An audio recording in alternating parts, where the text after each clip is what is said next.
तमाम जानकारियों के साथ आपका बहुत बहुत धन्यवाद। आगे बढ़ेंगे, आगे बढ़ते हुए बात कर लेते हैं यहाँ दिल्ली के सियासी समीकरण की। जी हाँ, जैसे जैसे चुनाव की तारीख आती जा रही है वैसे वैसे इस समय चुनावी तापमान जो है वो आगे बढ़ता जा रहा है, गर्म होता जा रहा है।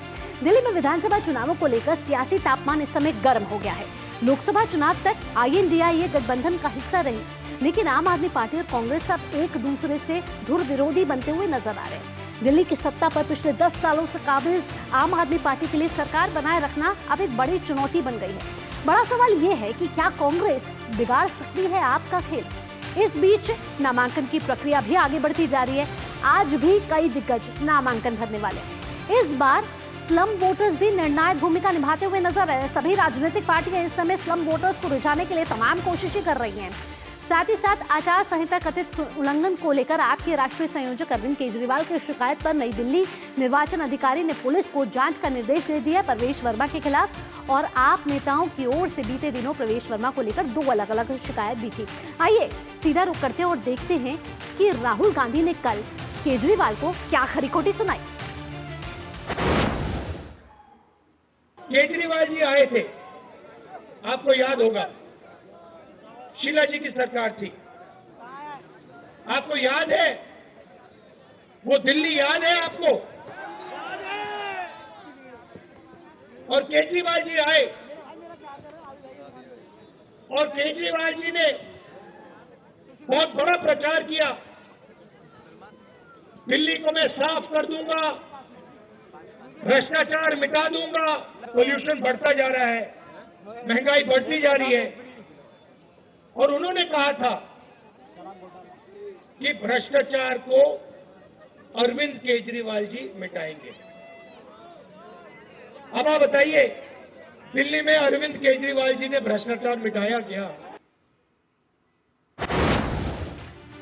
तो कल दिल्ली में कांग्रेस नेता राहुल गांधी ने चुनावी शंखनाद कर दिया है। और जिस तरीके से आपने सुना कि कांग्रेस और आप अब अलग थलग पड़ चुकी है, साफ नजर आ रहा है। लोकसभा चुनावों में एक साथ दिल्ली विधानसभा चुनाव में कल राहुल गांधी ने केजरीवाल को बड़ी खरी खोटी सुनाई है। यहाँ केजरीवाल का भी झलका है दर्द। उन्होंने राहुल के हमले पर पलटवार किया है।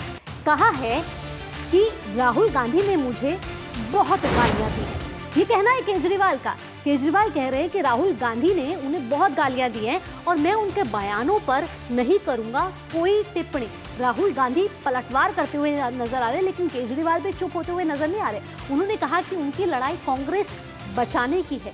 तो वो ये कह रहे हैं कि कांग्रेस की साख को बचाने के लिए राहुल गांधी इस तरीके के बयान दे रहे हैं, और साथ ही साथ मेरी लड़ाई देश को बचाने की। आइए आगे बढ़ते हुए बात कर लेते हैं कि प्रवेश वर्मा पर पुलिस जांच के आदेश दे दिए गए हैं। अब प्रवेश वर्मा भी मुश्किल में फंसते हुए नजर आ रहे हैं। कल अरविंद केजरीवाल और आपके कई नेता चुनाव आयोग गए थे प्रवेश वर्मा की शिकायत लेके, और उस शिकायत पर चुनाव आयोग ने भी कहा है कि पुलिस जांच के आदेश दे दिए और केजरीवाल की शिकायत पर कार्रवाई करने की भी मांग उन्होंने मंजूर कर लिया। उन्होंने कहा है कि उचित कानूनी कार्रवाई होनी चाहिए।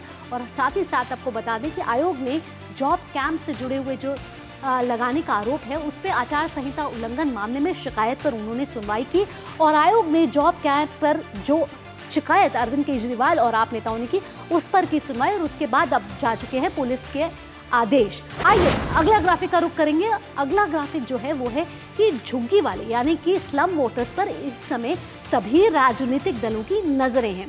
क्यों? क्योंकि एक बड़ा वोट बैंक है ये।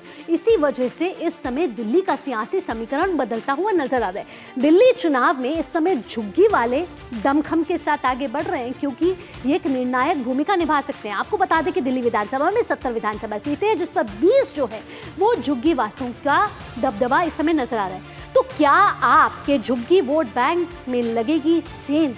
क्योंकि इस समय बीजेपी और कांग्रेस भी लगातार कमर कसती हुई नजर आ रही है। तो इस समय देखना यह है कि आर पार की लड़ाई है भाजपा और आप के बीच में। भाजपा ये कह रही है कि हम झुग्गी वालों को इस तरीके के वादों के साथ आगे बढ़ेंगे और उन कई घोषणाएं कर रहे हैं। वहीं केजरीवाल कह रहे हैं कि भाजपा को झुग्गी वालों से कोई लेना देना नहीं है। वो उधर भाजपा पर पलटवार करते हुए कह रही है कि आप पर घुसपैठियों की वोट जोड़ने का लगाया उन्होंने आरोप। तो साथ ही साथ आप दिखा दें कि आज जो है नामांकन का दौर जारी रहेगा। सभी राजनीतिक दल के जो नेता हैं, दिग्गज नेता हैं, वो नामांकन भरेंगे। आतिशी, आपसे अलका लांबा कांग्रेस से, करनैल सिंह जो हैं वो बीजेपी से। कल आतिशी को नामांकन भरना था लेकिन वो नामांकन नहीं भर पाई थी, लेकिन आज वो नामांकन भरी थी। और हमने देखा था कि कल आतिशी जो है, आतिशी मारलेना सिख गुरुद्वारे भी गई थी, वहाँ पूजा भी करी थी, मंदिर भी गई थी और साथ ही साथ वो नामांकन का दौर इस समय जारी है। और आप देख रहे हैं कि दिल्ली विधानसभा चुनाव का इस समय सियासी समीकरण लगातार गर्म होता जा रहा है। फिलहाल न्यूज़ पंच में इतना ही। देश और दुनिया की बाकी खबरों के लिए आप देखते रहिए DD न्यूज़। अगली मुलाकात होगी अब दोपहर 2 बजे आपके साथ। नमस्कार।